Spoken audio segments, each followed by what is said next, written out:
Our last speaker is Walter Yu, who's a junior in A&S studying economics and philosophy. He's from Orange County, California. His philosophical interests include existentialism and phenomenology, and he enjoys talking about Myers-Briggs, the Philadelphia Eagles, and everything in between. So without further ado, here's Walter Yu.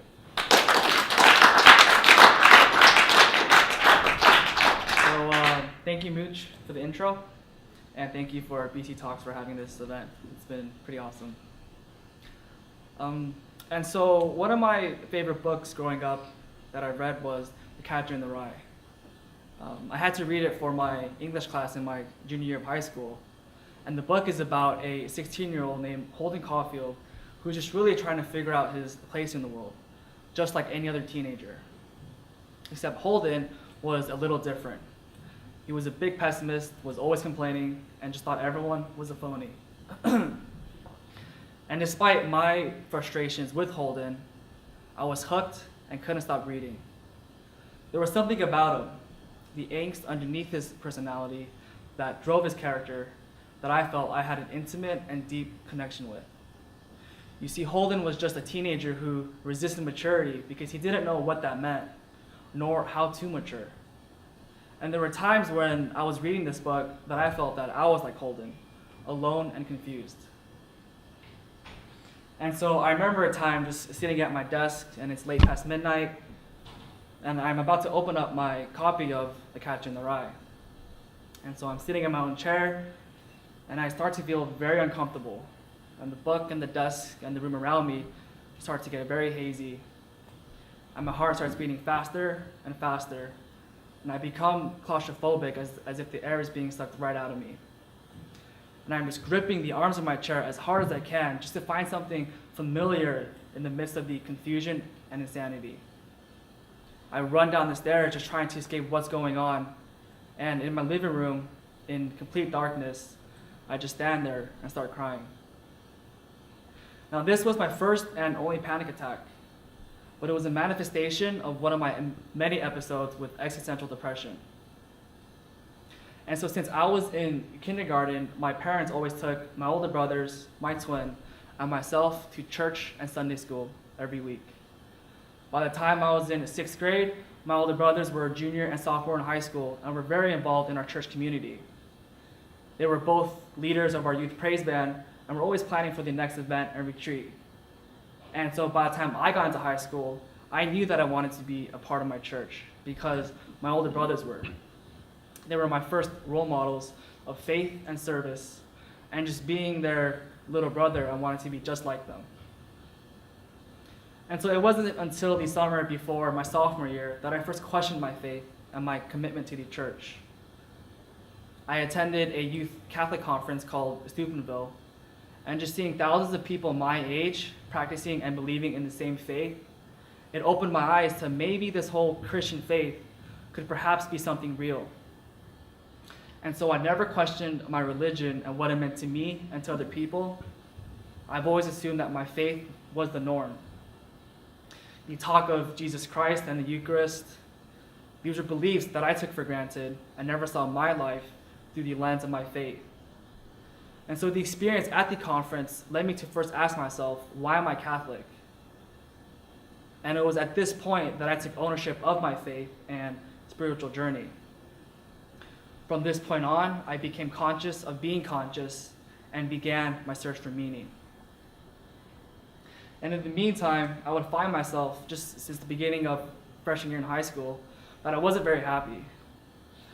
I would go through emotional cycles, and for a month, I'd enjoy going to school, going to church, living life in all of its vitality. And then a month later, I'd become really negative, sharply critical of everything around me. I didn't have the energy nor the motivation to really do anything, and simply waking up and getting out of bed became the most challenging task of my day. And I would just ask myself, why can't I wake up happy? And so it was under these two questions, why am I Catholic and why can't I wake up happy, that really fueled my desire to find meaning and purpose through my Catholic faith. I attended church and youth group meetings every Sunday, constantly questioning my beliefs and those of the church. I tried to leave no stone unturned. And it was in the middle of my junior year that I made the decision to be Catholic because of the love Christ showed through his actions. The agape love is selfless, fully giving, but most importantly, it's mysterious. For me, I like to think of agape love as being able to hold up an upside-down pyramid. And so if you can imagine an upside-down pyramid just trying to balance on its point, and the pyramid representing the church or the world, agape love is, in its own mysterious way, able to hold it up and just hold everything in place. And you really don't know how, but through this lens, things kind of make sense. And so that's why I took the leap of faith and to fully immerse myself in the church. Not because of some intellectual conclusion that I had, but because my faith was an invitation to something beyond me. I had a desire for a transcendence, even though I had no idea what that meant.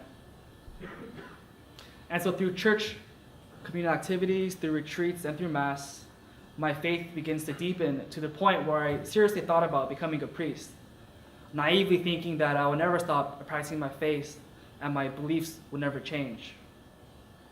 However, unlike Abraham, portrayed by the philosopher Søren Kierkegaard, I can never reconcile my relationship with the absolute, faith in God, and the universal, mankind. And so I would continue to find myself in an existential crisis, struggling to maintain my faith, because my faith was a subjective response to a God that for me existed subjectively and not objectively. I left the church not because of its religious teachings, but just simply because I couldn't be religious anymore. I needed to expand my horizon outside the scope of religion and into the grand scope of humanity. And so leaving the church was the hardest decision that I've ever made. And it wasn't something that I wanted to do, but something that I felt I had to do. And so coming into Boston College, a Jesuit college, obviously made my effort to detach myself from the church all the more difficult. I wanted to gain a new perspective on my life, yet I was surrounded by constant reminders of what I had left behind. And my freshman year at BC was draining mentally and physically. And I found myself in a void, but this time with no sense of direction. My faith previously served as my moral compass and source of truth. And without it, I just didn't know what to believe in or where to begin my search for meaning. I had to start all over again, and the burden of my freedom weighed heavily. And so a mistake that I made when abandoning my faith was I also abandoned the creed to serve others unconditionally. The agape love was the main reason why I was Catholic. It just wasn't enough to show me that the Christian God was the one and only true God. In abandoning my faith, I also forgot the people around me and the interconnectedness between human beings and the world. My world now revolved around my desires and my needs. And in attempting to satisfy those needs, I found myself empty and hollow, in a vacuum that could only be filled when one treats others with unconditional love and service. And so in the short 5 years since the beginning of my spiritual journey, I found that spirituality isn't some feeling, and it's not a ghost-like soul that lives in the body. It is not confined to religion, nor is it confined to select communities that share the same beliefs. Rather, spirituality is an attitude of vulnerability and community. It is a response to our freedom to find meaning and to be a part of something much bigger than ourselves. And so the first step in the spiritual attitude is to realize and accept one's own existential nature. As human beings, we interpret the world in a way that makes us feel grounded. We develop beliefs and values that make the world make sense to us. And we are always making this effort, never at rest, which is why it's called the burden of freedom, because of freedom's infinite possibilities and our responsibility to actualize those possibilities. And so we're at a point in our lives where we're supposed to be figuring things out, whatever that means, right? We're supposed to know what we want to do for a living and what our path is going to be in this world. But to be honest, I'm more confused than I've ever been, and I'm okay with that. In my darkest moments of anxiety and despair, there were times where I felt as though all hope was lost. But never have I felt more alive than faced with my freedom and an opportunity to transcend. And so pursuing a spiritual journey is never easy, as it shouldn't be.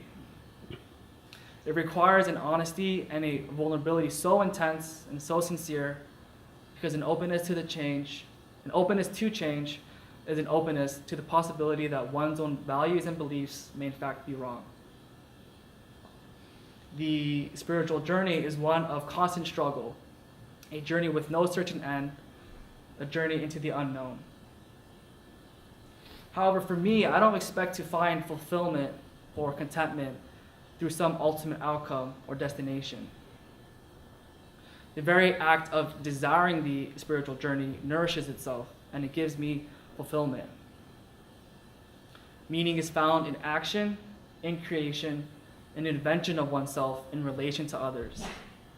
And the spiritual life is one that values one's own well-being, but especially values the spiritual life and well-being of others and the community around. And so my story is my own. It is comprised of my own experiences and my interpretations of those experiences.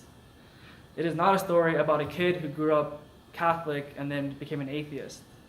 Rather, it is a story about a kid who has no idea what the hell he's doing, but is always listening, always open to the infinite possibilities. I practice my spirituality really just by asking questions and having a burning desire for meaning. And through that, I found a deep contentment and resilience to live life to its fullest with no expectations of what's to come. And my hope is that you may do the same. Thank you.